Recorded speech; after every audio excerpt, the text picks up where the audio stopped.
She buried her husband on a Tuesday. By Friday, her own son looked her in the eye and laughed.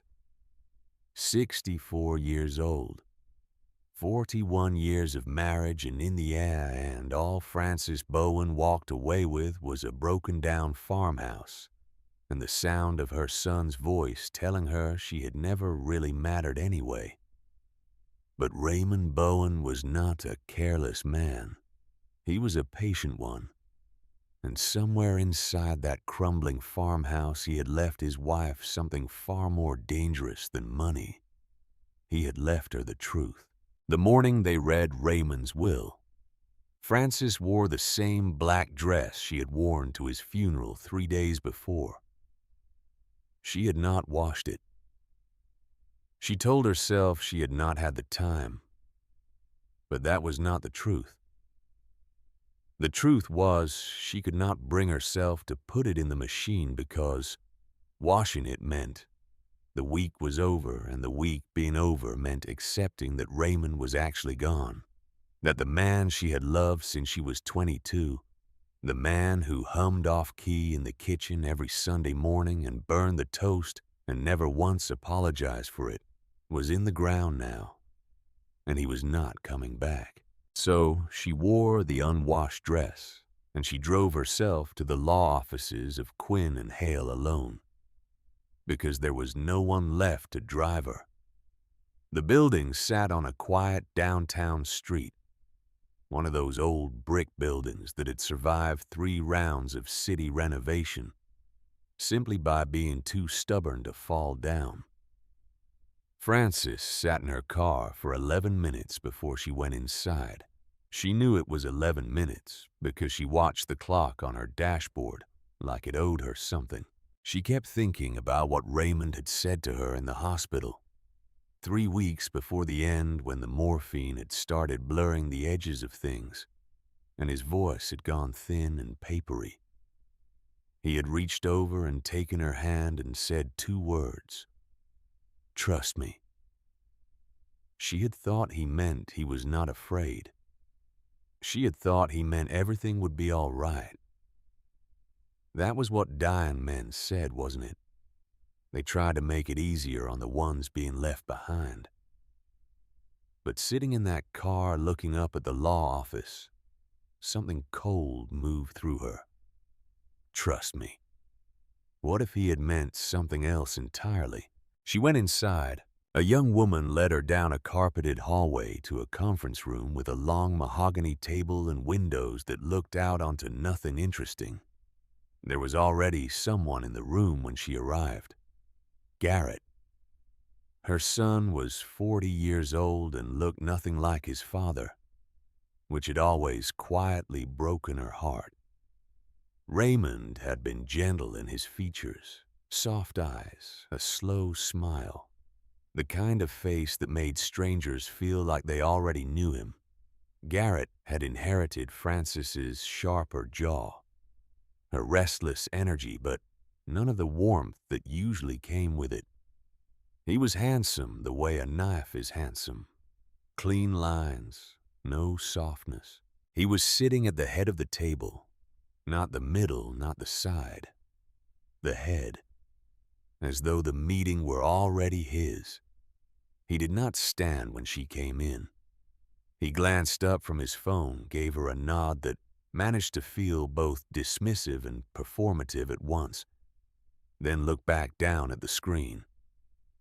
"Mom," he said. Not how are you holding up. Just the word, the way you might acknowledge a piece of furniture that had managed to walk into the room. His wife, Sloane, sat to his right. Her blonde hair pulled back into something expensive and architectural. She gave Frances a smile tight, practiced the kind of smile that is really just a face, rearranging itself into the shape of politeness. "You look tired, Frances," she said. Frances sat down across from them, folded her hands on the table, and said nothing. Howard Quinn came in a few minutes later. He had been Raymond's attorney for 20 years, a compact, careful man in his late 50s, with silver-framed glasses, and the unhurried manner of someone who had sat through enough of these meetings to know that the worst part was never the paperwork. He offered his condolences first, and when he said Raymond had been a man of uncommon integrity, his voice dropped half a register, the way voices do when grief is personal. Garrett shifted in his chair. "We appreciate that, but maybe we should get started." Howard looked at him a moment over his glasses. Then he looked at Frances. "Of course," he said, and opened the folder. She does not remember every word of what came next. She has replayed it enough times that the edges have gone soft, the way a photograph does if you handle it too much. But the shape of it she remembers perfectly. Raymond's estate was considerable. 41 years of work of building something from almost nothing. Bowen Industries had started as a regional supply company and grown under Raymond's quiet and relentless attention into something worth far more than anyone outside the family fully understood. The company, its assets, its shares, its holdings, its operational control passed in full to Garrett Bowen. Frances heard Sloane exhale. She heard Garrett murmur something low and satisfied. She kept her eyes on Howard's face because Howard's face was still very careful. And careful faces usually mean there is more coming. There was more coming. To Frances Bowen, wife of 41 years, the woman who had held Raymond's hand while he learned to be a father, who had sat with him through 3 business failures before the 4th one finally held, who had folded herself smaller and smaller so his life could have more room. Raymond left the farmhouse. Just the farmhouse. The old property out on Route 9, 40 minutes outside the city. The one they had bought when Garrett was small and mostly stopped using once he left for college. The one with the drafty windows and the kitchen that flooded every spring, and the oak tree in the backyard that Raymond used to say was older than everyone's problems combined. The silence after Howard said it was very long. Garrett broke it. He laughed. Not a big laugh. Not a cruel cartoon of a laugh. Something quieter and almost worse. A short, controlled sound that said, "I knew it, and of course. And this is exactly right all at once." "Well," he said, sitting back in his chair, looking at her with something that was not quite pity and not quite contempt, but lived in the neighborhood of both. "At least you'll have somewhere to go." Sloane put a hand on his arm, not to stop him, to steady him the way you steady something expensive that you are afraid might tip over. "I'm just saying." He spread his hands open, reasonable, the gesture of a man who has decided his cruelty is actually logic. "I built a life. I have responsibilities. A business, employees, a family. And Mom..." He paused, tilted his head, chose his next words with the care of someone who wants the wound to be clean. "Mom dedicated herself to being a wife. That's a valid choice. But it's not the same as building something." Frances looked at her son. She had been in labor with him for 19 hours. She had taught him to read using flashcards spread out on the kitchen floor of their first apartment. She had driven him to practice every Saturday for 6 years. And when he quit to focus on debate, she had rearranged her whole schedule without a word. She had sat up 3 nights during his first year of college when he called her crying. And she had told no one, not Raymond, not Sylvia, not a single soul, because he had asked her not to. She had carried that secret like a stone in her chest for 22 years. And now he was explaining to her in a conference room with his wife, watching that what she had done with her life was not the same as building something. She did not cry. She wants that understood. She did not cry. She looked at her son and felt something in her go very quiet. Not empty. Not numb. Just still. The way water goes, still right before it freezes. "Are you finished?" she asked. He blinked. He had not expected that. He had expected tears, or protests, or the kind of wounded silence he could later dismiss as dramatic. "Garrett, are you finished?" He shut his mouth. She turned to Howard. "Is there anything else?" There was. Howard cleared his throat, a small, deliberate sound, and reached into his folder again. He produced a sealed envelope and slid it across the table toward her. "Raymond left specific instructions," he said. "There's a letter addressed to you personally, Francis. He asked that it not be opened here. He was very clear. He asked that you open it at the farmhouse, and not before." Garrett frowned. "Why?" He didn't explain why, Howard said in the pleasant tone of a man who absolutely knows why and has been professionally sworn to silence. He simply asked that Francis open it there. Sloane leaned forward. "What does it say?" "It's sealed," Francis said. She picked up the envelope and put it in her purse. "It's a letter, not a subpoena." Garrett stared at her purse. Something moved behind his eyes. A flicker she had not seen there in years. Not quite concern. Not quite curiosity. Something that looked briefly uncomfortably like fear. "Dad always had to make things complicated," he said. But his voice had changed slightly. The confidence had gone just softer at the edges. Francis stood, gathered her coat, and extended her hand to Howard Quinn. "Thank you," she said. "Raymond was lucky to have you." Howard held her hand a moment longer than necessary. "He spoke about you often, Francis. He was very proud of you." She nodded. She did not look at Garrett. She walked out. She sat in her car a long time before she started the engine. The envelope was in her purse, and she could feel the weight of it, which was ridiculous, because it weighed almost nothing. It was paper and ink and a dead man's handwriting, but it pressed against her hip like something much heavier. On the drive home, she went through the stages of it the way you do when something terrible has been confirmed after a long time of suspecting. First, the numbness, the useful blankness that keeps you functional when you most need to be. She stopped at a red light and watched a woman walk a dog, and thought that's a nice dog, and felt nothing. Then the grief. Not new grief, not for Raymond that was always there, now layered underneath everything. Old grief.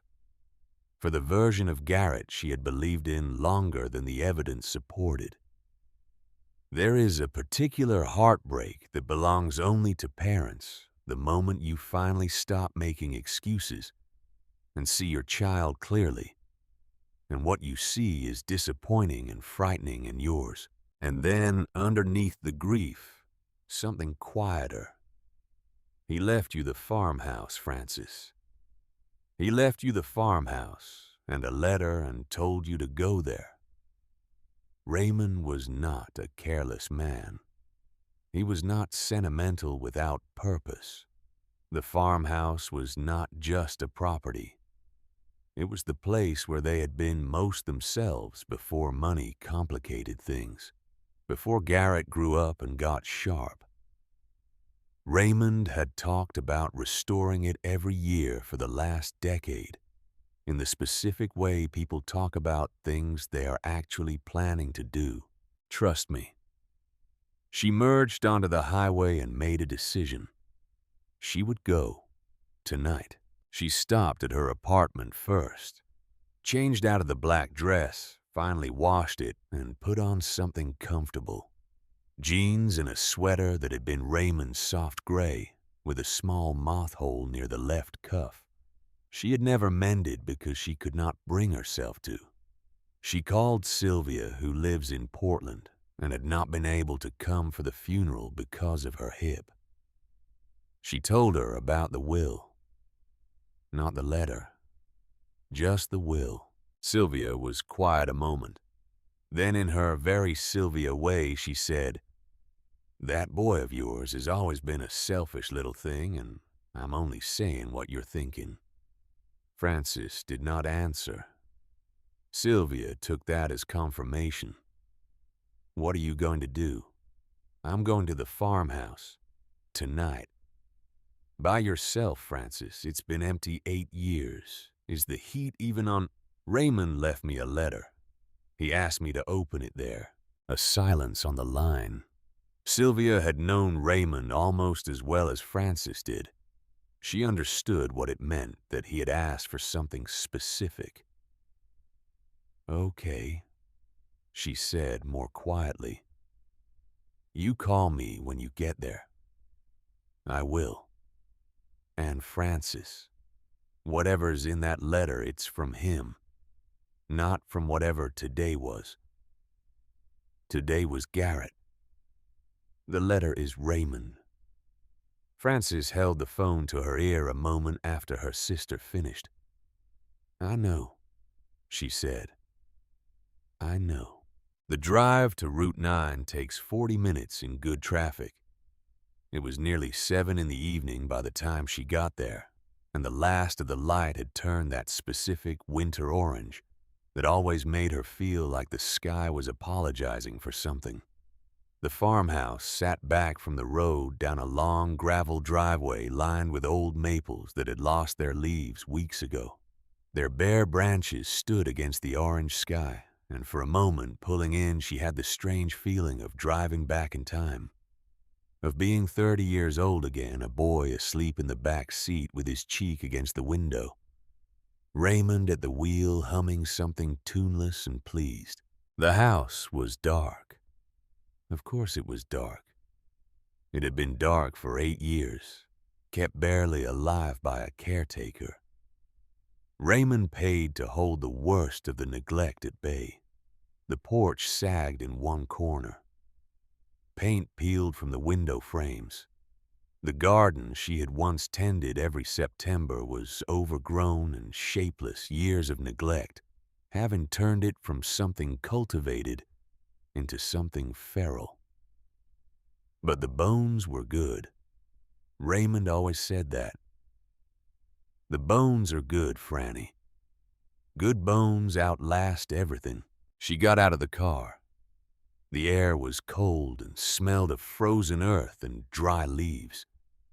The key she had, the one that had hung unused on a hook in her apartment for years, still worked, though the lock was stiff and protested. The door swung inward with the particular creak of a house that has been waiting. A lamp came on in the hallway. The electricity was still connected, at least. The light was warm and unsteady, an old bulb, and it lit up a hallway thick with dust and memory. Raymond's boots were still by the door. Old brown work boots, the ones he wore every time they came out here. He had left them there a decade ago and nobody had moved them. They sat on the mat exactly where he had left them, cracked and dried and completely themselves. Francis stood there a long time just looking at those boots. Then she sat down on the hallway floor in her good jeans and Raymond's gray sweater. And she did something she had not done since the hospital. She cried. She does not know how long she sat there. Long enough for the floor to be cold through her jeans. Long enough for the worst of it to pass, which it does. Grief always does. It never goes away, but it passes through like a weather system. And afterward, the air is different. She stood up. dusted off her knees, went to the kitchen, ran the tap, until the water came clear, splashed some on her face. Okay, she told herself. Okay. She took the envelope from her purse, Raymond's handwriting on the front. Francis, in the slightly formal, slightly cramped way he always wrote her name. He had always said he wrote her name carefully, because it deserved to be written carefully. The kind of thing she used to dismiss as sentimental, and now understood had been keeping her afloat her entire adult life. She sat at the kitchen table, the same table where Garrett had eaten cereal on Saturday mornings, where she and Raymond had argued once badly, the only time they ever really argued about money, and then made up quietly without drama, the way two people committed to each other learned to do. She opened the envelope. Inside was a folded letter and taped to the inside flap a key. Small. Gold-colored. Old by the look of it. She set the key on the table and unfolded the letter. 3 pages. My Francis, if you're reading this, then the day has come that I've been preparing for longer than you know. And I'm sorry. I'm sorry I had to keep so much from you, but I need you to read every word before you do anything else. Promise me that. I've spent the last months watching our son. I know you've done the same with that particular patience you have that I never fully deserved. You see Garrett more clearly than I do, because you love him in a more complicated way. I loved him the way fathers love sons, which has a certain blindness built into it. You loved him the way mothers love sons, which is eyes open even when you'd give anything to close them. The company is not what Garrett thinks it is. What he inherited today is a shell. A very convincing shell, documented correctly, announced properly, but a shell. Over the last 14 months, I have worked quietly with Howard Quinn to restructure Bowen Industries. The real assets, the investments, the property, the cash, the trusts have all been moved. Legally. Carefully. Completely. What remains is a company that looks healthy and is not. The debts are real. The contracts Garrett will discover are real in their terms and catastrophic in their obligations. I said nothing because I needed him to walk into this believing it was real. I know what you're thinking. You're thinking I did this out of anger. I didn't. I did it because I love him. I watched our son become someone I didn't recognize, someone who believed that wealth was a virtue. Someone who treated people with less as if less was what they deserved. I watched how he spoke to you when he thought I wasn't paying attention. I heard things I was never meant to hear, and I made a decision. A man who has always had everything will never understand the value of anything. He needs to lose it.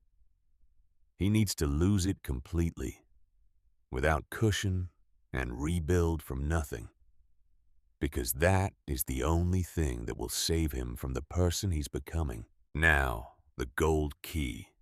Go to the study. The small room off the back hallway, the one I always kept locked, the one you asked about twice, and I told you was just storage. I'm sorry I lied about that. There's a panel in the east wall 3 feet from the window behind the bookcase. Push the lower left corner. What you find belongs to you. All of it. Every document has your name on it. Howard has copies. It is entirely legal, entirely yours, and has been for 6 months. I didn't tell you sooner because I needed your reaction today to be real. The number is larger than you're expecting. Don't panic. And Francis, don't be too hard on Garrett over this. What I'm doing to him isn't cruelty. It's the most serious love I know how to give. It's the only kind that might actually work on the man he's become. You were never the lesser inheritance. You were never the consolation prize. You were always the point. I have loved you since I was 24, and you walked into my parents' kitchen in a green coat, arguing with someone on the telephone, not even noticing me standing there. And I thought, well, there she is. There she is. Trust me, Raymond. She read the letter 3 times.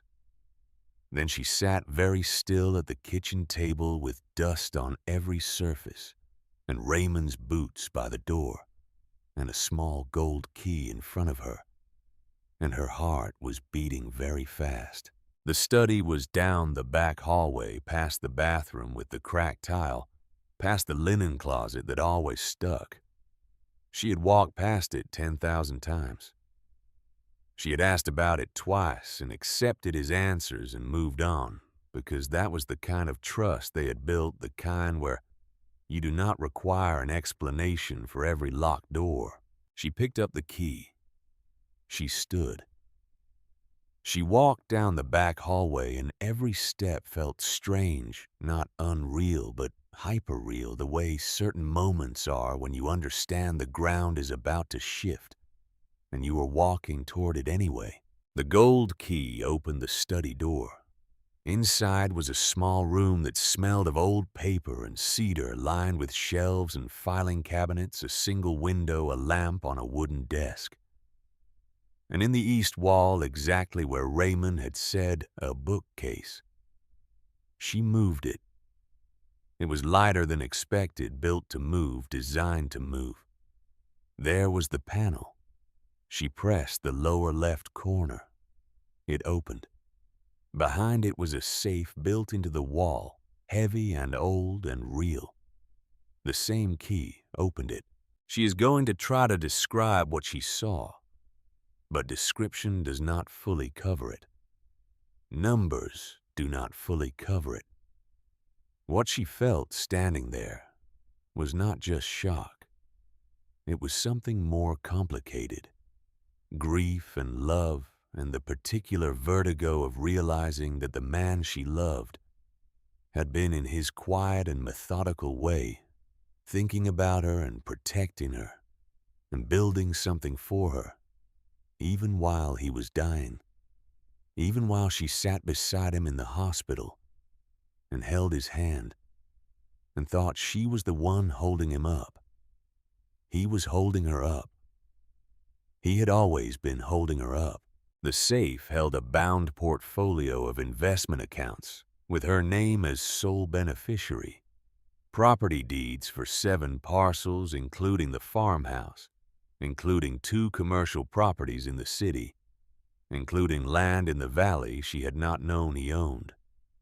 A sealed legal packet with a letter from Howard Quinn confirming everything had been transferred to Francis Bowen 6 months prior. Fully notarized, fully recorded. Cash, a moderate amount, enough to be useful, not enough to be frightening.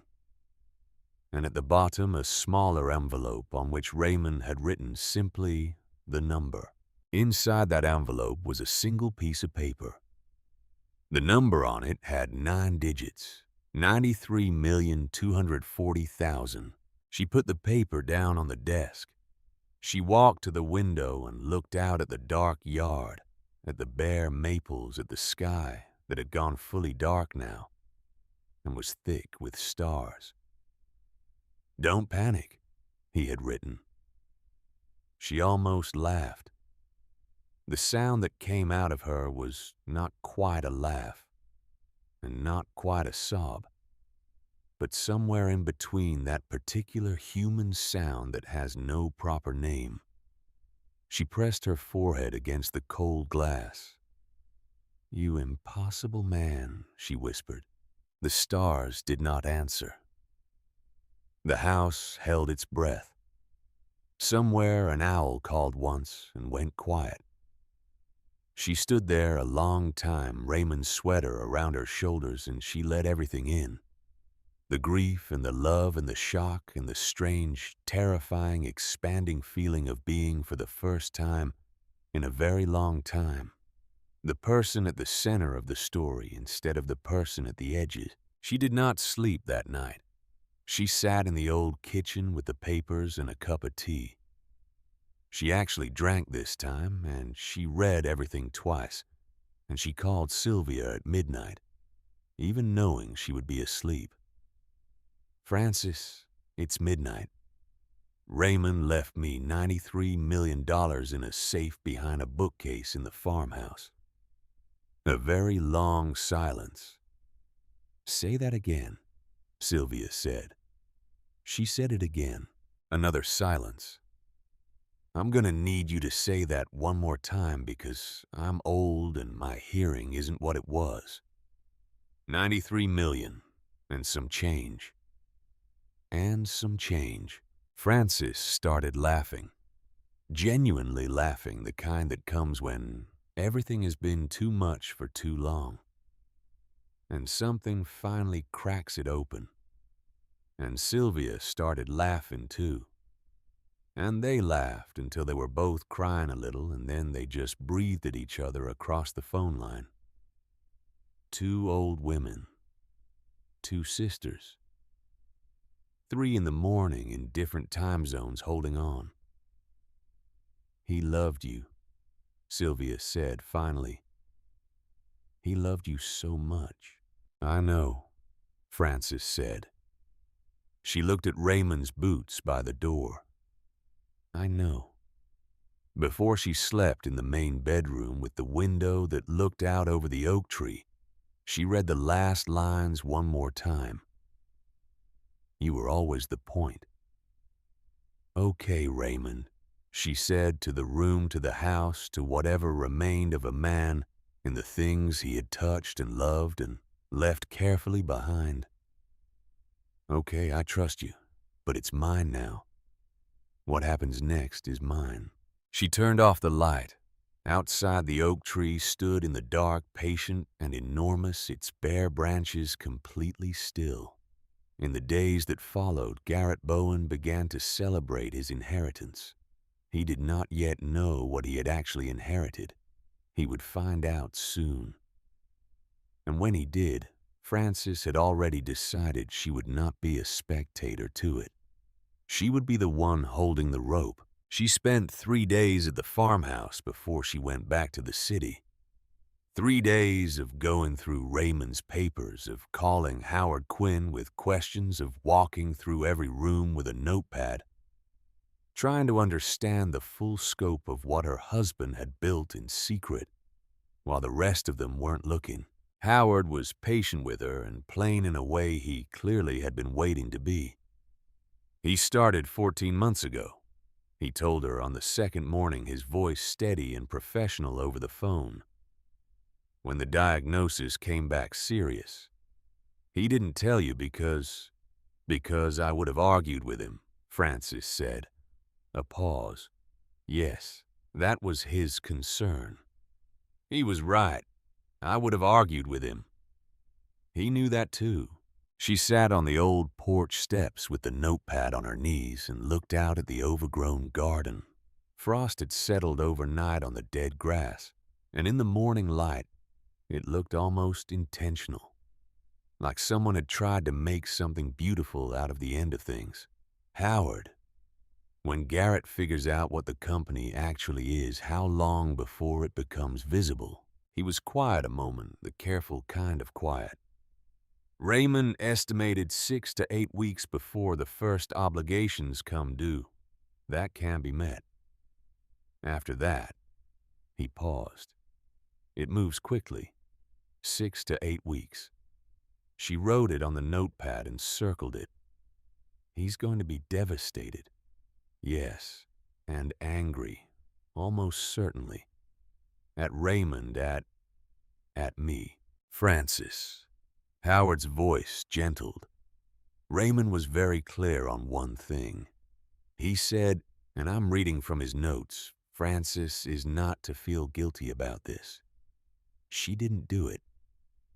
I did.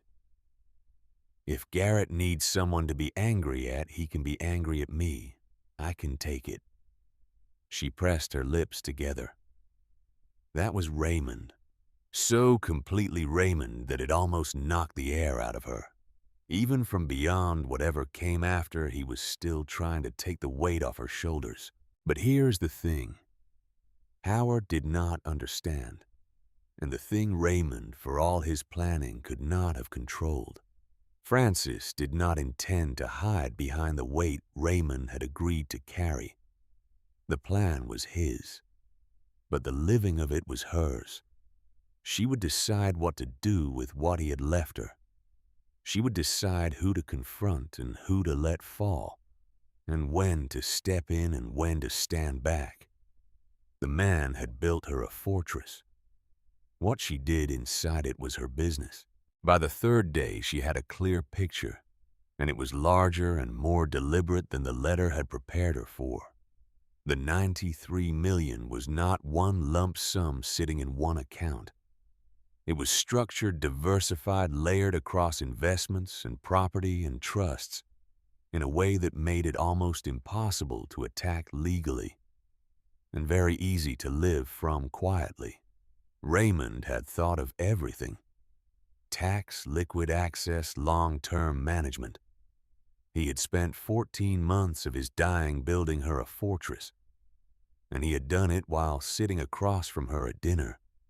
Asking how her day was never once letting it show on his face. She did not know whether to be grateful or furious or devastated. She settled eventually on all three at once.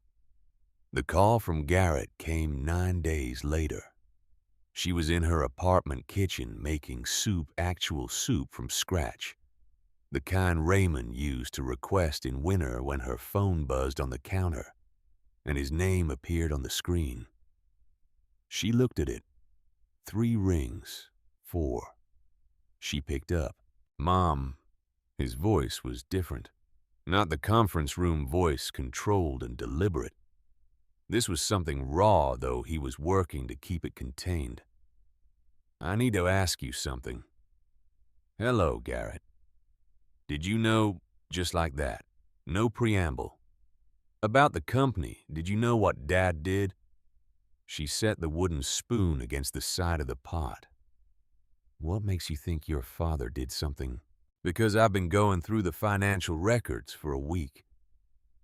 And now she could hear it. The strain underneath the controlled voice. A thread pulled too tight. And what I'm finding doesn't make sense. There are debt obligations I didn't know existed. There are contracts with terms that are... I had 3 lawyers look at them and they all said the same thing. These are designed to fail.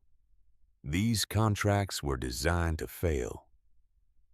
His voice cracked just slightly. He caught it. Mom, did you know? Francis looked at her soup, the steam rising slow and steady. Here was the first choice she got to make on her own. She could comfort him. She could deny. She could soften it the way she had softened everything for 40 years. She did none of those things. You should talk to Howard Quinn, she said. Silence on the line. He was your father's attorney for 20 years. If there are questions about the structure of the company, Howard is the right person. Mom, something sharper now. Something at the border of accusation. Do you know what's in that company? Do you know what I actually inherited? Call Howard Garrett, she said. And then because she meant it and because she was done bending, I mean it, she hung up. Her hands were not completely steady when she set the phone back on the counter, but they were steadier than she would have expected. She picked up the spoon and stirred the soup and breathed through it, and thought about Raymond 14 months out from his diagnosis, sitting in a room with his attorney, quietly building a trap for his son that was also somehow the most extravagant act of love she had ever witnessed. The soup was good. She ate it alone at the kitchen table, looking out at the winter street, and she thought, this is what the next part of my life feels like. Alone, quiet, eating soup I made myself in an apartment with my name on the lease, watching a city go by, knowing for the first time in a long time that I am not dependent on anyone's mercy. It was not joy. Not yet. But it was something important. It was safety. And underneath the safety, something newer still. The faint, unfamiliar pleasure of being the one in charge. 2 weeks after that call, Sloan showed up at her door. It was a Tuesday morning. Frances was in the middle of a phone call with a property manager Howard had recommended. She heard the knock, thought it was the building's maintenance man, and opened the door in her housecoat and reading glasses. Sloan stood in the hallway in a camel coat that had not been cheap. Her hair done perfectly, holding 2 cups of coffee from the good place 3 blocks away. She looked composed the way a person looks composed when they have been practicing composure since early morning. "I should have called," she said. "Yes. I brought coffee. I can see that. Can I come in?" Frances was not sure she wanted her to. She and Sloan had never been close. Sloan had married Garrett when he was 32, and she was 29.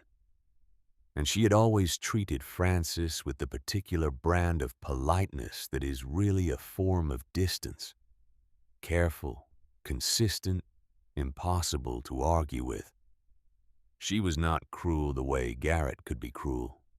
She was just absent. And Frances had never been sure whether she was absent because she did not care, or because she had learned it from Garrett the way you learn everything from the person you live with. But she had brought the good coffee, and she had come alone. Frances stepped back and let her in. They sat at the kitchen table, and Sloan wrapped both hands around her cup and looked at Frances in a way she never had before.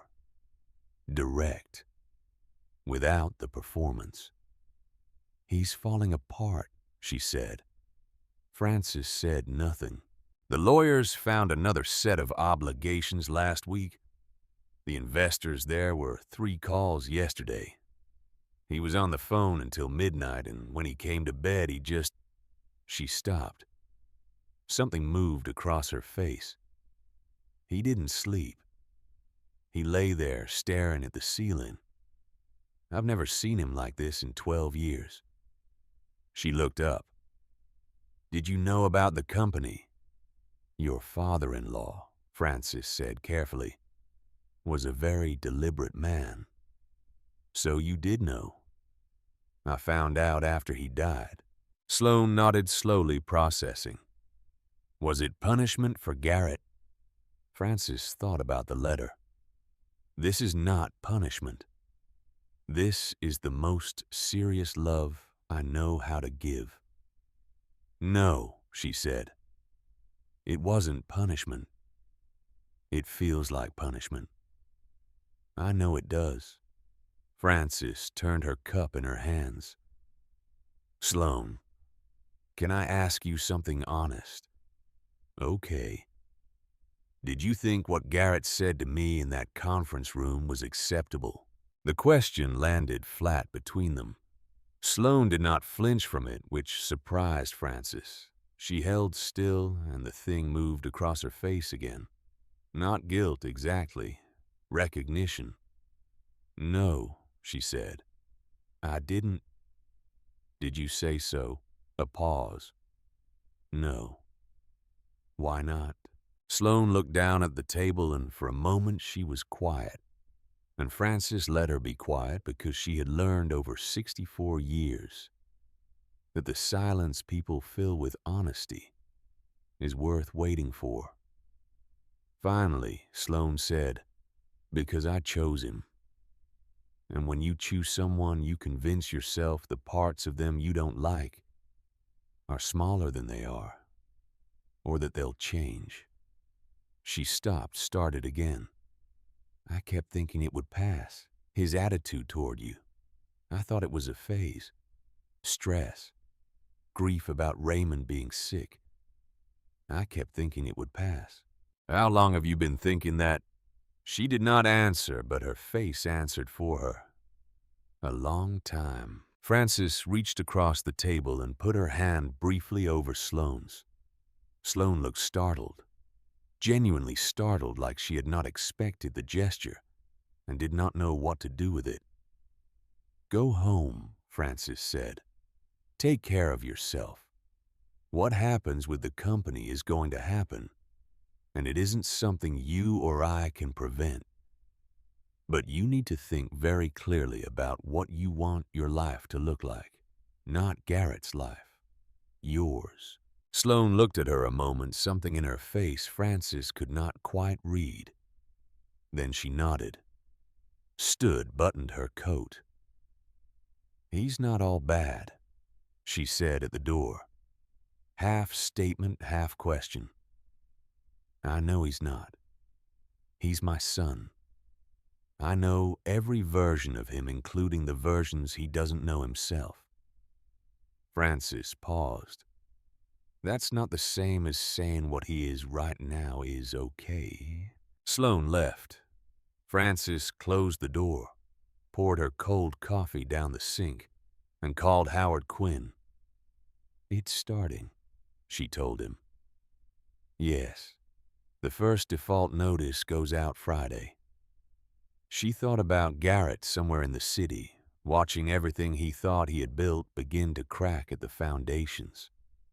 She was not afraid for herself. She was afraid for him.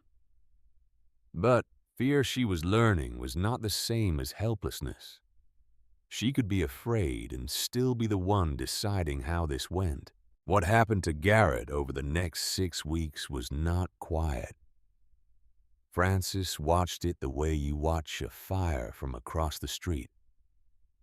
Close enough to see clearly. Far enough that the heat does not reach you, or so you tell yourself.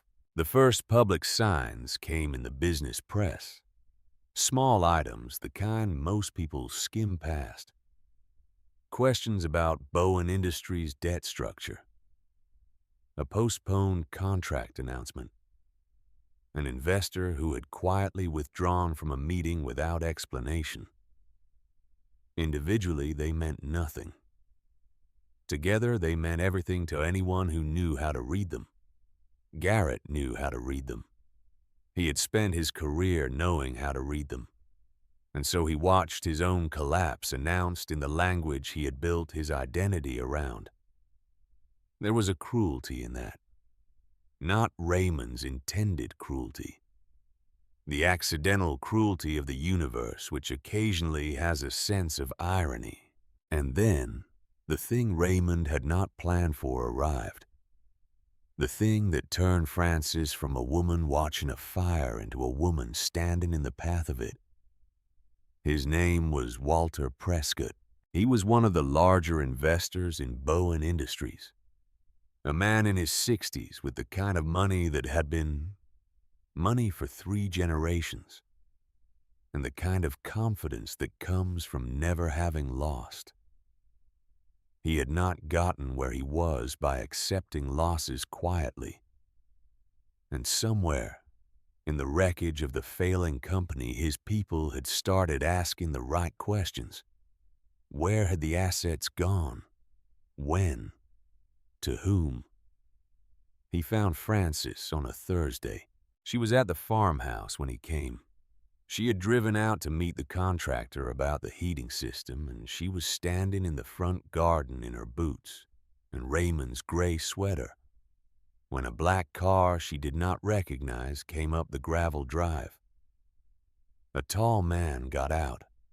Silver hair, good coat, the unhurried walk of someone who is used to people waiting for him. Mrs. Bowen. He said it like he already knew the answer. Walter Prescott. I was an investor in your husband's company. I wonder if I might have a few minutes of your time. Frances did not invite him inside. She stood her ground in the garden, the frost-killed grass crunching under her boots. And she looked at him the way she had looked at Garrett across the conference table. You may have a few minutes, she said, out here. He smiled the smile of a man recalculating. Of course. He looked around at the farmhouse, the sagging porch, the bare maples, taking inventory, the way men like him take inventory of everything. I'll be direct, Mrs. Bowen. Bowen Industries is going to fail. You know that, I think.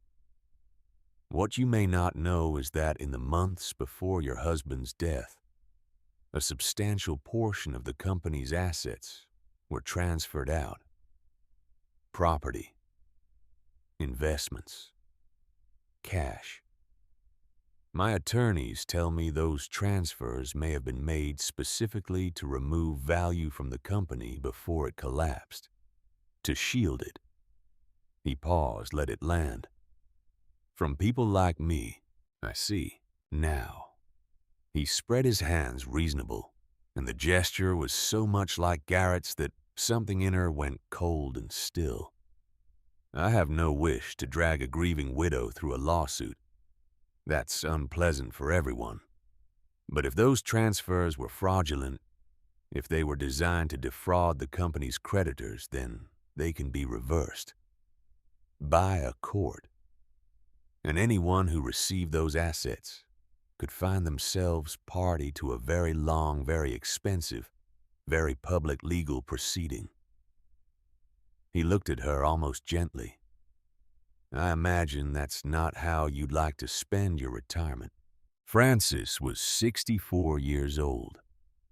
She had buried a husband 11 days into the worst month of her life. She had sat in a conference room and listened to her son tell her she had never built anything. And now a man with 3 generations of money was standing in her dead husband's garden, in the cold threatening her. She did not feel afraid. She noticed that the absence of fear, the way you notice a sound that has stopped. What she felt instead was something she had not felt in years. It rose up in her slow and clean, and it was almost like joy. Mr. Prescott, she said, you've done your homework, so let me save you some time. The transfers you're describing were completed and notarized 6 months before my husband died. They were reviewed by counsel. Every parcel, every account, every trust. They are legal. They are recorded. And they are mine. She took a step toward him. You're welcome to file. You'll spend 2 years and a great deal of money. And at the end of it, a judge will tell you what I'm telling you now for free. There is nothing to reverse, because nothing was hidden. My husband did not defraud his creditors. He restructured his estate. Men do it every day. The only difference is that he did it well. Prescott's expression did not change, but something behind his eyes did. The recalculating again faster now. You came out here, Frances went on, because you thought you'd find a frightened old woman who didn't understand what she'd inherited. Someone who'd settle quietly to make you go away. She let that sit. I understand exactly what I inherited, Mr. Prescott, and I am not in the habit of being frightened in my own garden. For a long moment, neither of them spoke. The wind moved through the bare maples. Somewhere behind the house, the contractor's truck door slammed. Prescott smiled again, and this time it was a different smile. Smaller. Almost respectful. Your husband, he said, was a careful man. He was. But I'm the one standing here. She gestured at his car. It's a long drive back. You should go before the light's gone. He went. The black car backed down the gravel drive, turned and disappeared toward Route 9. Frances stood in the garden until she could no longer hear the engine. Then her knees went slightly weak, and she put a hand on the porch rail. And she laughed once short and surprised into the cold air. She had not known she had that in her. She had been a wife and a mother for 41 years, and she had folded herself small for most of it. And she had not known until a stranger threatened her in her own garden that there was something underneath all that folding that would not bend. She called Howard that evening and told him what had happened. He was quiet for a moment. You should have called me first. I could have handled Prescott. I know you could have. I didn't want you to. She looked out the farmhouse window at the dark yard. Howard. For 40 years, men handled things for me. My husband handled the money. My son handled the contempt. I think I've reached the age where I'd like to handle a few things myself. A pause on the line. Then warm Raymond would have enjoyed watching that. Raymond would have driven out here and tried to do it for me. And I would have let him. She smiled at the empty kitchen. Which is rather the whole problem, isn't it? Sloane called twice over the following weeks, not to ask for anything, just to talk, which surprised Frances both times. The second time, she told her that Garrett had begun having panic attacks at night, which he refused to call panic attacks, and instead described as chest tightness from stress, which is what men of Garrett's generation call panic attacks when they cannot bring themselves to name the real thing. He won't see anyone, Sloane said. A doctor, a therapist, anyone. He says he's fine. He's not fine. I know. A pause. He asked me last night if I thought his father hated him. Frances closed her eyes. What did you say? I said no. I said Raymond didn't hate him. Another pause. But Frances, do you think he did? Even a little, do you think Raymond did all of this because somewhere underneath everything? No, Frances said. Firm. No hesitation. This one she was certain of. Raymond didn't hate him. He was frightened of who Garrett was becoming. Those are different things. Hatred wants the other person to suffer. What Raymond wanted was for Garrett to change. But the result looks the same right now. The result looks the same right now, Frances agreed. That's the hardest part. The lawsuit filings made the news 3 days later. Not one lawsuit. 4 filed within 48 hours of each other, by investors who had clearly been coordinating. Prescott's name was not among them, which told Frances he had taken her at her word. She read about it the same way she had been reading everything, with a kind of numb focus. What she had not anticipated was the photograph. One of the outlets had a photographer outside the Bowen Industries building that afternoon there, for an unrelated story. And the man had caught Garrett walking out at 3 in the afternoon alone, which was unusual. Mid-step on the sidewalk, not posed, just caught. He looked exhausted. He looked smaller than she remembered him looking. His suit was good, the way his suits were always good, but it hung slightly wrong, the way clothes hang on a body that has lost weight. It was not trying to lose. His jaw was set in the way that meant he was holding something together through sheer determination. He looked, she realized, with a shock that went all the way through her, like Raymond. Not in his features. Garrett still had her jaw, her restlessness. but in the expression, in the set of it.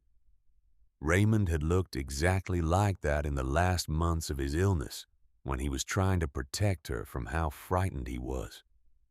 That particular brand of dignity that comes not from confidence, but from refusing to let the fear win. My son, she thought, has more of his father in him than either of them knew. She saved the photograph to her phone. She is not sure why. She still has it. It was a Thursday evening 5.5 weeks after the will reading when everything broke open in a way she had not expected. Her phone buzzed. Not a call. A text from Sloan. 3 words. He just left. Francis called her. Sloan picked up on the first ring, and Francis could hear immediately that she had been crying. Not currently, recently. The kind of voice that has been wrung out and left to dry. He packed a bag, Sloan said. Not everything, a bag. He said he needed to think. He said he couldn't be in the house right now, because everything in it reminded him of what he'd failed at. She stopped, gathered herself. Francis, I don't know what I'm supposed to do. You're not supposed to do anything, Francis said firmly. You're supposed to let him go somewhere and be responsible for himself for a night. And you're supposed to take care of yourself. What if he'll be all right. She said it with the particular conviction of a woman who has been a mother for 40 years and understands that sometimes the most important thing you can do is sound certain even when you are not, because the person on the other end needs the steadiness more than they need the truth. After she hung up, Frances sat very still in her armchair a long time. Then she did something she had not planned to do. She got up, put on her coat, and drove across the city to the small park near the apartment building where Garrett had lived in his 20s before the big house. The park with the bench where he used to go when things got bad in those years. She cannot fully explain why she was certain he would be there. Mothers know certain things without being able to explain the mechanism of knowing. 20 minutes later, her headlights turned into the small lot beside the park, and a car she did not recognize. Something modest, a rental, maybe, pulled in. Garrett got out carrying a bag. He stood in the lot a moment, looking at the park, and even from across the street in the dark with distance between them, she could see that the thing holding him upright was barely doing its job. He walked into the park and sat on the bench, and here was the hardest decision of all. Not the confrontation with Prescott, not the will reading. This. She sat in her car and watched her son sit alone in a park in the dark in November, and every instinct she had built over 40 years told her to cross the street, to sit down beside him, to tell him it would be all right to take the weight off his shoulders the way she had always taken the weight off his shoulders, the way she had taken it off so many times that she had taught him without meaning to. That someone would always be there to take it. She did not cross the street. It was the most difficult thing she had ever made herself do. And she did it not because Raymond had asked her to. Raymond was dead. He had set the trap, but he was not the one sitting in this car making this choice. She was. She chose with her own will and her own grief to let her son sit at the bottom of the thing he had to reach the bottom of, because she had finally understood what Raymond had understood, that you cannot reach in and extract the lesson from a person before they have lived it all the way through. The only thing you can do is stay close enough that when they surface, you are there. She stayed an hour. Then she drove home. And that night she slept better than she had in weeks. and she is not entirely sure what that says about her. Maybe only that she had finally stopped waiting for Raymond's plan to work and started trusting her own judgment about when to stand back. The collapse, when it became fully public, was not graceful. There is a version of this story where Garrett's fall reads like something cinematic, clean lines, dramatic headlines, a man undone in a single decisive moment. That is not what happened. What happened was messier and slower, the way real things usually are when they fall apart. Not a single crash. A long, grinding unraveling each day, pulling another thread until the whole shape of it came loose. Sloane called on a Wednesday, 2 weeks after the headlines started, her voice with none of the careful composure of their kitchen meeting. He came back after that night. He's been home, but he's not the same. He doesn't go into the office anymore. He sits in the study for hours. And then he comes out, and he's just blank, like someone turned something off behind his eyes. A pause. "I've started divorce proceedings, Francis. I wanted you to hear it from me." Francis was quiet a moment. "Are you all right?" "I don't know yet. I'm trying to figure out what fine looks like from here." A breath. "You told me to think about what I wanted my life to look like. I'm doing that. It's the first time in 12 years I've thought about it at all." "Then it isn't a failure," Francis said. "It's a beginning." They looked the same from the inside. After they hung up, Francis stood at her window a long time, looking out at the city. The first snow of the season had started, small flakes, tentative, the kind that are not sure yet whether they are committing. She thought about Garrett in his blank silence, about Sloane figuring out what fine looked like, about the long winter coming. And she thought with a calm that surprised her, it is almost time. He is almost at the bottom. And when he gets there, I will be the one who decides what comes next. He came to her apartment on a Thursday night, 7 weeks after the will reading. She heard the knock at 9 and knew before she opened the door. The knowing came from the same place the Park knowledge had come from, that particular maternal frequency that does not require explanation. She opened the door. Garrett stood in the hallway looking like a man who had driven across the city 3 times, trying to talk himself out of this and finally given up. His coat was damp. It had started raining an hour before, and he had not bothered with an umbrella. He was holding nothing. No bag, no briefcase. Just himself, which was clearly all he could manage. He looked at her. She looked at him. He opened his mouth and closed it again. "I didn't know where else to go," he said. She stepped back from the door. "Come in." He came in. He stood in her hallway in his wet coat and looked around at her apartment with the unfocused look of someone whose brain is running too many processes to land on any of them. She went to the kitchen, put the kettle on, came back with a towel for his hair, which he accepted without comment. "Sit down," she said. He sat on her couch, leaned forward with his elbows on his knees and his hands clasped, and stared at the floor. For a long moment he said nothing, and she let him say nothing because she had sat with enough grief and enough shame to know that some things take a minute to find the door out. "I had 4 lawyers on a call today," he said finally to the floor. "And at the end of it, the one I've used for 11 years. The one I trusted said his firm was withdrawing. He said he didn't think there was a viable path forward." His voice stalled.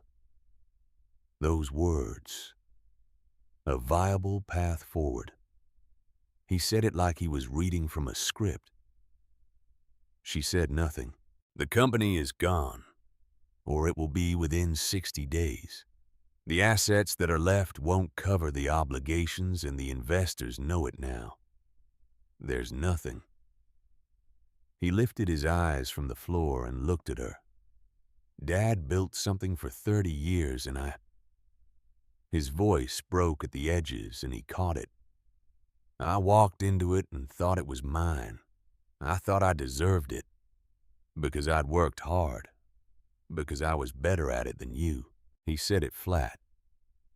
No performance. Just the thing itself out in the air between them. That's what I thought. That Dad leaving you the farmhouse was him acknowledging I was the one who'd actually... He stopped, put his hands over his face. Mom, I said those things to you. In front of Howard. In front of Sloan. I said them to your face. And I meant them. I know, she said. How are you not? He looked at her. His eyes red, not quite crying, but close in the specific way men taught not to cry are close. How are you not furious with me? Frances looked at her son. 40 years old, wet from the rain, sitting in her apartment at 9 at night, with nowhere left to go, and nothing left to hide behind. She thought about the boy on the kitchen floor with the flashcards. She thought about Raymond's letter. He needs to rebuild from nothing because that is the only thing that will save him. And she thought about all the years in between. The years she had told herself it was a phase it would pass. He would come back. He had come back. Not the way she had imagined. Stripped down, hollowed out, sitting in a wet coat on her couch. But back. Present. Without the armor. I'm your mother, she said. I don't stop being your mother because you were cruel to me. But Garrett. She leaned forward slightly. I need you to understand something. What I feel right now, watching you sit there, it isn't triumph. I don't feel good about this. I don't feel vindicated. I feel the same thing I've always felt. I feel like I'm watching my son and hoping he's gonna be okay. I've felt that since you were 7 years old, and it doesn't go away. She held his gaze. That's not the same as saying it was okay. It wasn't. What you said to me, the way you've looked at me, dismissed me for years, that was not okay. And I'm not going to pretend it was. Something shifted in his face. She thinks he had been expecting her to soften it, the way he had maybe expected she would soften it his whole life. The way he had learned that the edge would always move if he pushed. It did not move this time. You're right, he said quietly. No argument. You're right. The kettle had boiled. She made 2 cups of plain tea and brought them back and sat in the chair across from him. And they sat like that a while, mother and son in a small apartment drinking tea in the rain. The silence was not comfortable, but it was real. And real was something they had not been in a long time. He stayed that night on her couch. She did not offer. He did not ask. It just happened the way certain things happen between people too tired to negotiate. In the morning, he was already up when she came out standing at the window with a cup of coffee. He had folded the blanket not perfectly, but he had tried, which was something. I made coffee, he said. I hope that's okay. It's fine. She poured a cup. They stood on opposite sides of the kitchen. 2 people who had caused each other real harm, trying to figure out what came after that. And then Frances made the decision she had been turning over for weeks. Not Raymond's decision. Not Howard's. Hers. She decided it was time to tell him the truth. And she decided she would be the one to tell it in her own words, in her own time. "Sit down," she said. "There's something you need to know." He sat at the kitchen table. She sat across from him, and she told him all of it. From the moment Howard slid the sealed envelope across the conference table, to the drive out to Route 9, to Raymond's boots by the door, to sitting on the hallway floor and crying to opening the letter, the key, the study, the panel in the east wall, the safe. She told him the number. Garrett sat very still throughout. He was good at stillness when he wanted to be a thing he had gotten from Raymond, that capacity for a controlled quiet that looked like patience. He did not interrupt. He held his coffee cup in both hands and listened to the whole thing before he said a word. When she finished, the kitchen was very quiet. A bus went by outside. Someone's car alarm cycled once and stopped. "He planned it," Garrett said. "Not a question. For 14 months, while he was dying. Yes." He set his cup down with a small, careful motion. "He knew I'd fail. He set it up so I'd lose." He stopped. "He set it up so you'd lose the things that were making you into someone he didn't recognize," Frances said. "That's different from designing it so you'd fail. He wasn't interested in your failure, Garrett. He was interested in what came after it." His jaw worked. Something moved through his face, not one thing, but a sequence like weather systems passing. Anger first, then grief, then something she did not have a word for. Something that was possibly the specific feeling of understanding for the first time the full dimensions of how much someone had loved him. "He could have just talked to me," he said. "He tried," she said quietly. "For years. Small conversations you ended. Dinners where you talked over him.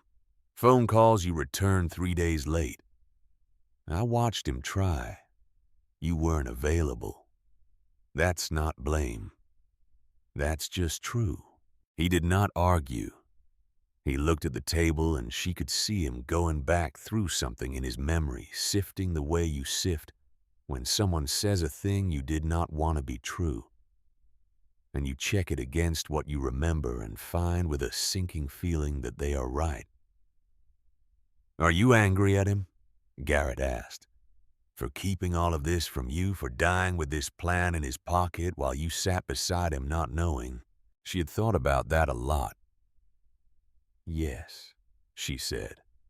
"I'm angry about that. Not in a way that changes anything, but yes. I wish he'd trusted me with it while he was still here." A pause. "But I also know why he didn't. He didn't tell me because I would have tried to protect you from it. And he was right. I would have. Even after what you said to me, I would have found a way to make it smaller. Because that's what I've done your whole life." She looked at her son. Raymond knew that. So he made it impossible. And then he died, and the choice of what to do next stopped being his and became mine. Garrett stared at her, his eyes red again. "I'm sorry," he said, "for what I said, for years of it." The words were simple. He did not dress them up or surround them with explanation. He just put them on the table between them, plain and unprotected, the way an apology only counts when it is put out there, with nothing defending it. She nodded. "I know. I believe you." A pause. It took everything that happened to get here. But yes, I believe you. He exhaled. Something in his shoulders dropped. I'm going to offer you something, she said. And I need you to listen to every part of it before you react. Because there are conditions, and the conditions are not negotiable. He straightened slightly. The old businessman reflex attention sharpening at the word offer. But it was different now, less calculating, more like a man who has been drowning and heard the word rope. Okay, $50,000, a loan, not a gift, with a repayment schedule that Howard will draw up and that you will sign, and that will be legally binding. She watched his face. Enough to start something small, something real. Not Bowen Industries. Not anything with that name or that history. Something new that you build yourself from the ground up. He said nothing. The conditions. You work for it. Honest work, whatever you're actually good at, whatever has real value. You live within your means, which are currently modest. You repay your debts to the investors, to whoever is owed on whatever schedule is legally possible. And she paused. Let this part land separately. You go see someone, a therapist, a professional. You go and you keep going, not until you feel better, until you understand why you became who you became. That's not optional. His jaw tightened at that last part. She had expected it. Not optional, she said again evenly. He looked at the table back at her. She watched him fight with it visibly, which was the most honest thing she had seen from him in years. Okay, he said. All of it. She studied him. She was not naive. She was 64 years old. She had lived with a complicated man and raised a more complicated son, and she was under no illusion that okay meant this would be easy or clean. People do not change the way stories describe changing in clear movements. Each lesson fully learned before the next begins. Real change is ugly and uneven and full of reversals. But she knew what she had seen in his face, and she trusted that more than she trusted her fear. One more thing, she said. Your father's grave. I want you to go. Not once. Regularly. Not because it's what I want, though it is. Because I think you have things to say to him that you haven't said. And the saying of them matters even if he can't hear you. Maybe especially because he can't hear you. Garrett looked down at his hands. What if I don't know what to say? You'll figure it out, she said. You're his son. You have more of him in you than you know. He signed the loan documents 2 weeks later in Howard Quinn's office, at the same mahogany table where the will had been read. He signed every page with a steadiness she recognized as effort, something he was choosing rather than something that came naturally. His signature on the last page looked slightly looser than the first, like something had given way by the end. Congratulations, Howard said with genuine warmth, collecting the pages. Starting over is harder than starting. Most people don't do it. Garrett looked up at him. You think this will work? Howard considered the question seriously, which Francis appreciated. I think you have the ability to make it work. Whether it does depends entirely on choices you haven't made yet. They walked out of the building together and stood on the sidewalk in the cold. The same sidewalk where a photographer had once caught Garrett looking like a man watching his life come apart. He looked different now. Not better exactly.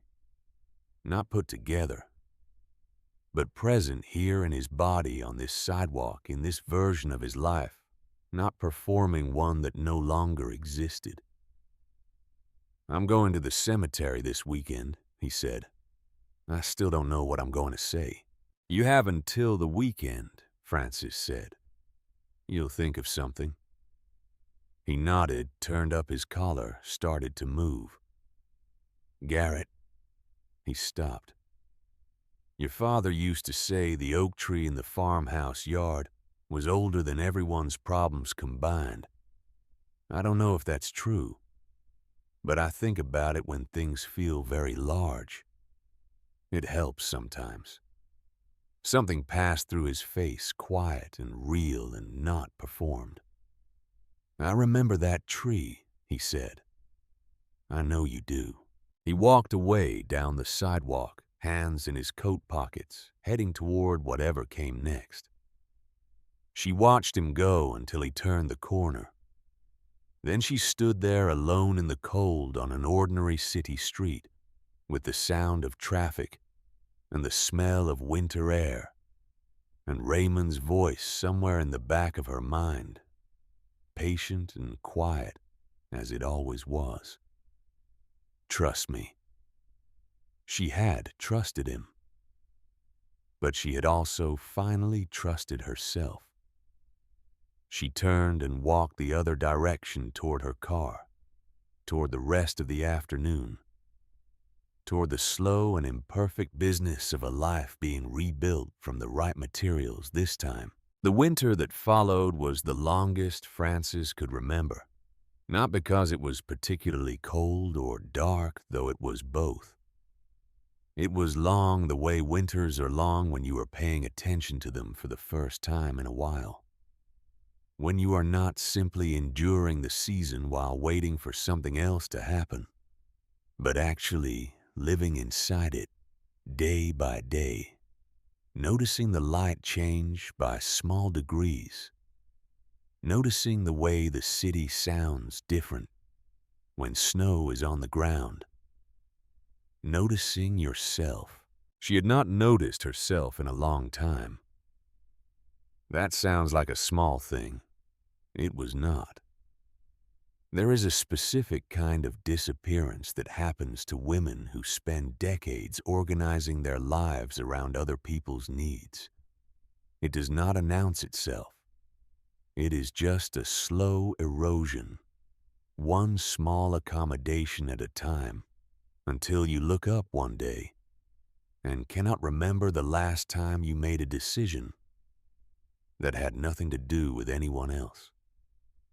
Francis had been disappearing for years quietly, without even fully knowing it was happening. That winter, she started coming back. She renovated the farmhouse, not all at once. It was a process with contractors who showed up late and materials that came in wrong, and a heating system that took 3 visits before anyone identified the actual problem. She made decisions about every room: floors, walls, windows, the kitchen that had flooded every spring for 20 years, because nobody had ever fixed the drainage. She fixed the drainage. She chose paint colors she liked, not colors that were safe or neutral, or likely to please guests.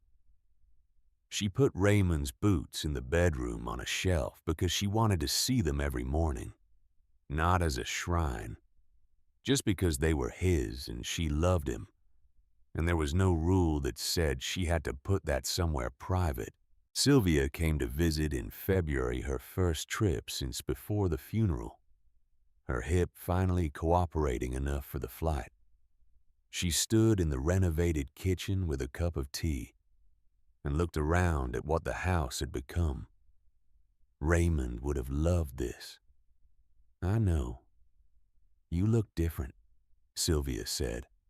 She tilted her head, studying Francis the way she had studied her their whole lives, with that older sister attention that misses nothing. "Like you're standing in the right place." Francis thought about that a long time after. Sylvia was right. That was exactly what it felt like. Not happiness, necessarily. Happiness was too simple a word for something this complicated, this weighted with grief and change. But rightness. A quality of being where she was supposed to be, doing what she was supposed to be doing in a way she had not felt in more years than she could count. Raymond had given her the room to stand in the right place, but she was the one standing in it. That part was hers. Garrett called every Sunday. It started about 6 weeks after the loan signing without either of them planning it. He called one Sunday afternoon, they talked for 40 minutes, and the next Sunday he called again.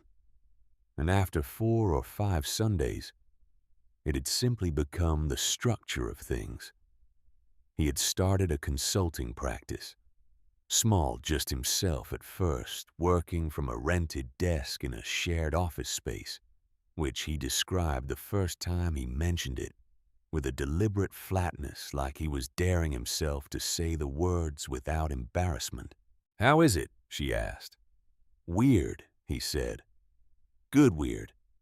I keep waiting for someone to figure out that I used to run a company worth 40 times what this client is paying me and treat me differently. And nobody does because nobody here knows." A pause. "It's actually kind of a relief not being known." "Yes," she said. "I imagine it is." He went to therapy. He did not talk about it much, and she did not push.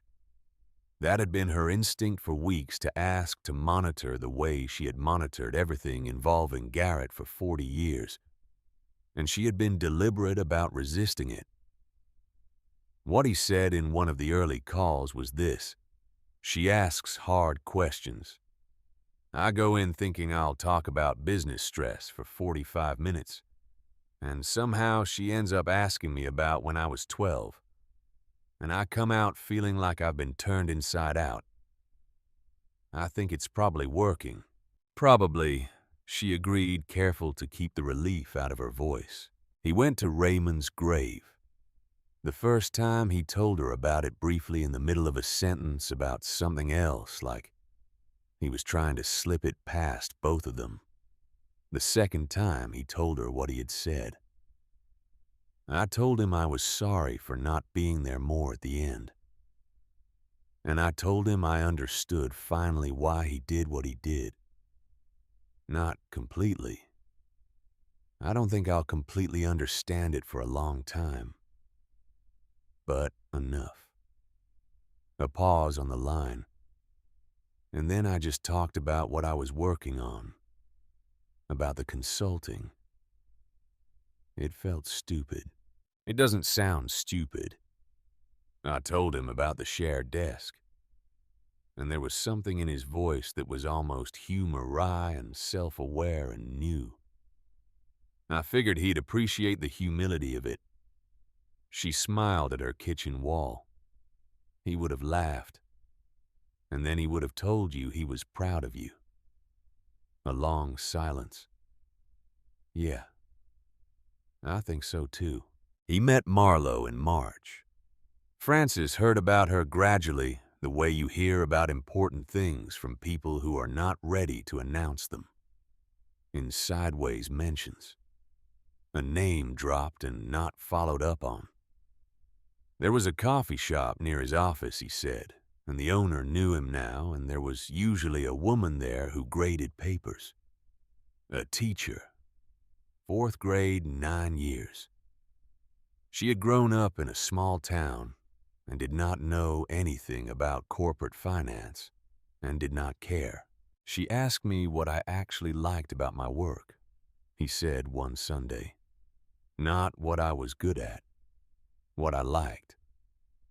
And I couldn't answer right away, and she just waited. She wasn't impatient. She just waited until I had something real to say. "And did you?" Francis asked. "Have something real to say?" Eventually, it took a minute. Francis thought about Sloane, about the careful architecture of that marriage, about how much of it had been two people performing success at each other. And she thought about what it meant that Garrett was sitting across a table from a woman who was not impressed by what he had been and was simply waiting for him to say something true. "She sounds like good people," she said. She is," Garrett said. And the simplicity of it, the absence of strategy or performance in those two words, was the most hopeful thing she had heard from him in years. Sloane, she should say, landed on her feet. She called in April, her voice lighter than Francis had ever heard it. "I took a job in a different city. Marketing director for a nonprofit. It pays a third of what I made before." A pause. "I'm excited about it." "Good," Francis said and meant it. "Francis, I've thought a lot about what you said in your kitchen, about figuring out what my life looks like. Not Garrett's. Mine." A breath. "I just wanted to say thank you for not treating me like the enemy. I know that would have been easier." "You weren't the enemy," Francis said. "You were someone who made the same mistake a lot of people make, choosing who to be based on who you're with instead of who you actually are. That's not an enemy. That's just human." Sloane laughed, small and real. "Yeah, that's pretty much it." They said goodbye, and Francis did not expect to hear from her again. And that was all right.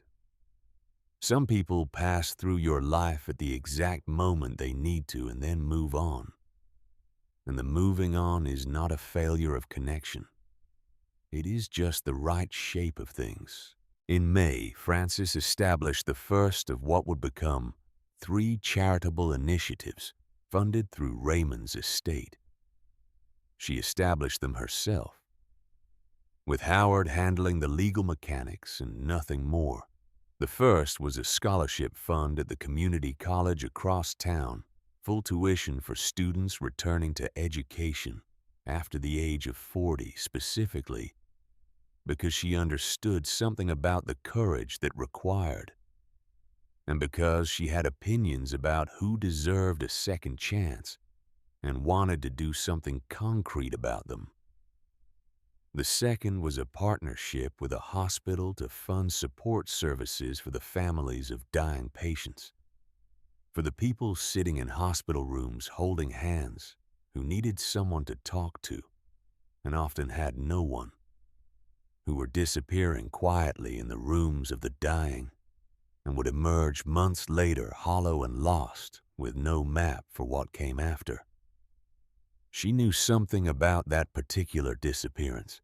The third came later after a conversation that surprised her.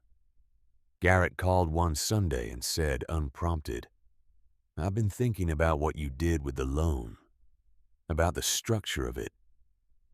There are people who can't start over because there's no one in their corner who'll take the risk on them. Not a bank, not a family member. Nobody." A pause. "What would it look like to do that at Scale A Fund? For people trying to rebuild legitimate businesses after a collapse?" She sat with that a moment. "Are you suggesting we build something together?" "I'm suggesting it might be worth thinking about. You have the resources. I'm starting to have the experience of what the bottom actually looks like. That combination might be useful to people." It was the first time Garrett had proposed a collaboration instead of an assumption of control.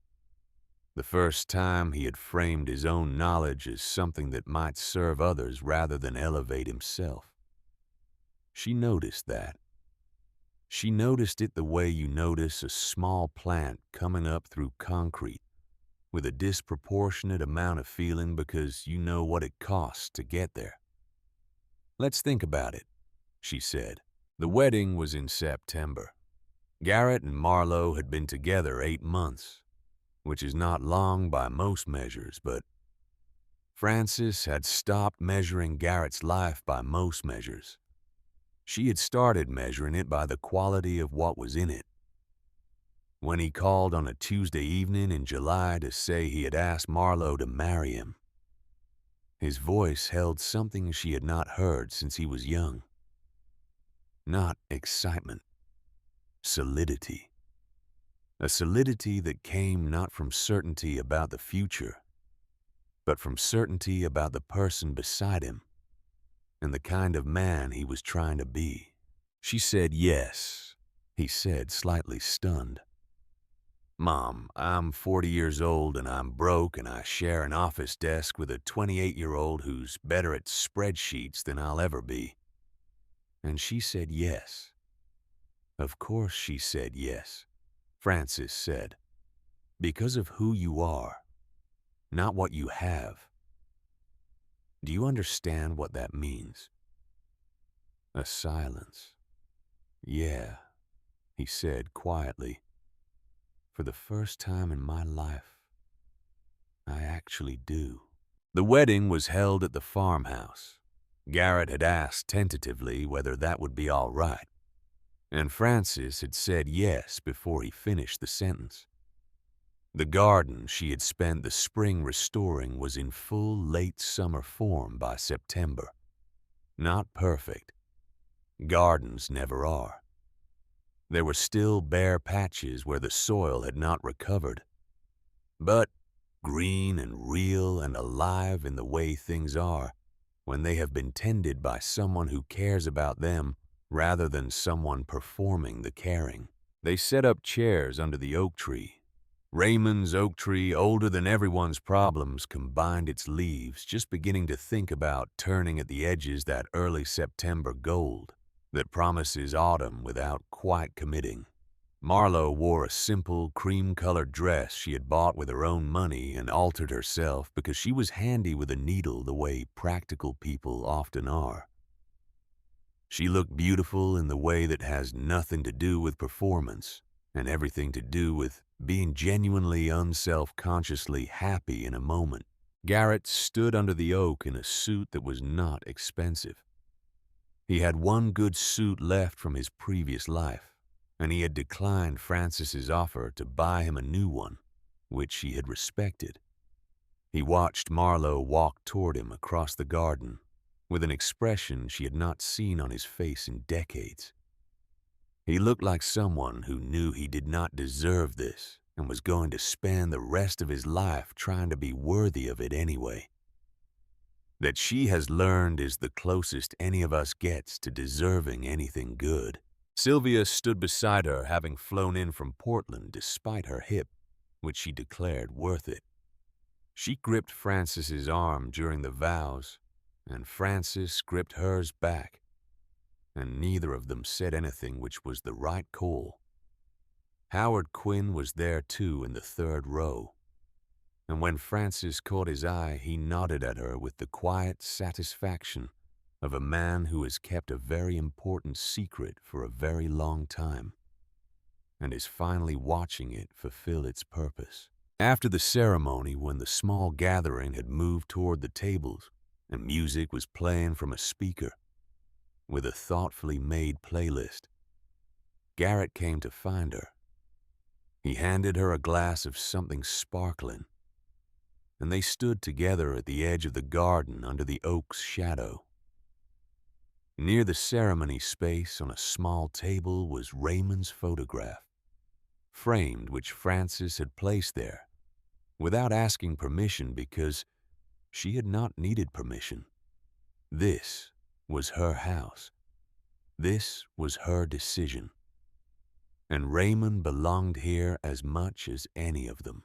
Garrett was quiet a long moment, looking at the photograph. Then he knelt down right there in the grass, in his one good suit, in front of his father's photograph. Not performing it for anyone most of the guests were not watching, just a man kneeling speaking quietly to a father who was not there to hear it. Frances could not make out the words. She was not trying to. Some conversations are not ours to witness, even when we are standing close enough to touch them. He was down there maybe a minute. Then he stood, straightened his jacket, and turned back to her. His eyes were wet. He did not wipe them. He just let them be wet, which for Garrett was the bravest thing she had watched him do. "Thank you," he said, "for trusting his plan." "Thank you," she said, "for being worth trusting it for." "But Garrett," she held his gaze, "I want you to understand one thing about today. Your father set the beginning of this in motion. But everything after he died, the loan, the conditions, the choice to let you fall, the choice to catch you, all of that was mine. I made those decisions, not him." She smiled just slightly. "I'd like you to remember that your mother did that." He looked at her and something settled in his face. Not resolution exactly, more like the solid click of a thing finally sitting correctly in its place. "I'll remember," he said, and then quieter with something that was almost a smile. "He was right about a lot of things, but you're the one who's been here." "He usually was right," she said.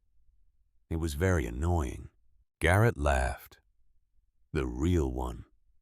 The one she had not heard in 15 years. Unguarded and sudden and completely his.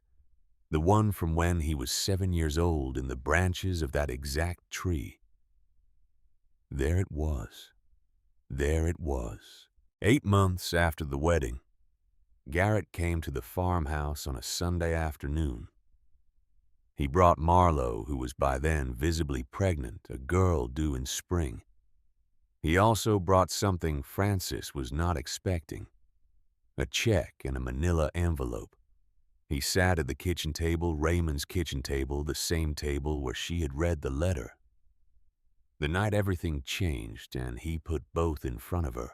The check was the loan repayment. All $50,000 plus the interest they had agreed on, paid 18 months ahead of schedule. "I want to pay it back properly," he said. "I know you didn't need the money. That's not the point. The point is I borrowed it and I said I'd repay it, and I'm repaying it." She folded the check once and set it aside. "What's in the envelope?" He glanced at Marlo. Something passed between them, the private communication of two people who have learned each other's language. "It's a proposal for the Second Chance Fund.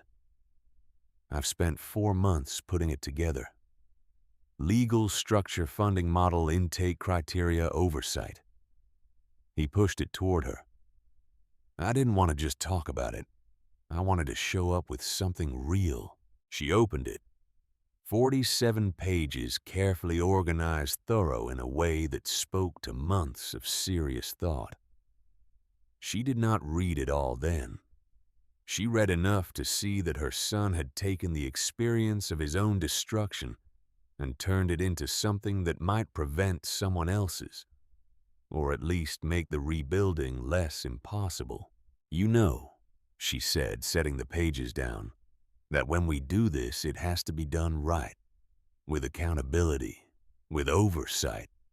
You can't run it like a passion project. I know that. And there will be people it doesn't work for. People who take the money and don't change. You have to be prepared for that. I know that too." He paused. "It happened to me in a way. The first time I got a second chance in my 20s when Dad bailed me out of an investment that went wrong, I learned nothing. I just walked away thinking I'd gotten lucky." He looked at the table. "The difference this time was that I had no cushion, no one to call.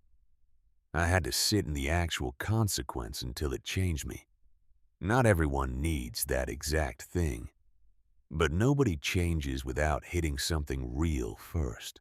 She looked at her son, 41 years old, sitting at his father's kitchen table next to a woman who loved him for the right reasons, with a daughter coming with a proposal in 47 pages, and a repaid debt, and the specific quiet dignity of a man who had learned the hardest lesson available and survived it.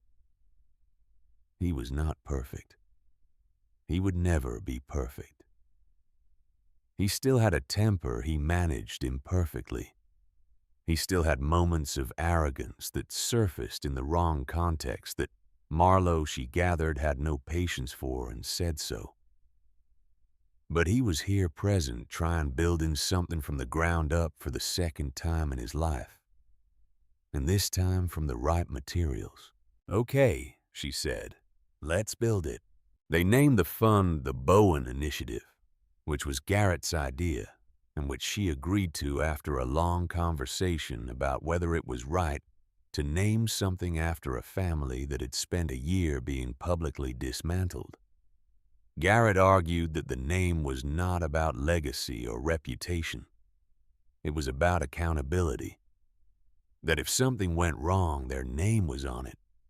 And that mattered. That you put your name on the things you were willing to stand behind. She thought about Raymond and the quiet 14 months he had spent building something with her name on it. She agreed. But she made one thing clear: she would be the founder. Garrett would join after. Because she had built things now, real things, with her own hands and her own judgment. And she was done being the consolation prize in anyone's story, including her own, her. The first year, the Bowen Initiative funded 11 people. Small businesses, fresh starts, people who had lost everything to circumstances ranging from bad luck to bad decisions, and deserved the chance to try again with support, not charity. Structure, mentorship, accountability. The same conditions Francis had given Garrett, scaled and formalized. Not all 11 made it. 2 walked away. 1 returned the money. But 8 by the end of that first year were standing, making payroll, paying it back slowly in the amounts they could manage.